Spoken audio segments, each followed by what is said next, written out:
Meski baru seumur jagung, hubungan Natalie Holscher dan Faris nampaknya sudah mendapatkan restu keluarga.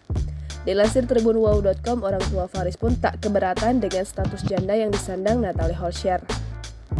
Hal itu terungkap dalam kanal YouTube Natalie Holscher pada Minggu 13 November 2022. Dalam kesempatan itu, Faris terlihat membawa anak Natalie Holscher, Azam Andriansyah Sutisna, dalam acara keluarganya. Namun kala itu tak tampak kehadiran Natalie Holscher. Kedatangan Azam disambut gembira oleh keluarga Faris, termasuk orang tua Faris yang hingga kini turut memberi restu.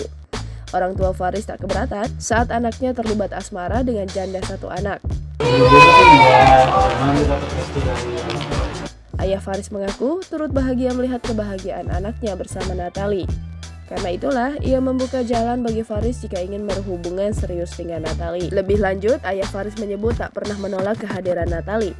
Ia bahkan turut senang ketika Faris membawa Azam dalam acara keluarga.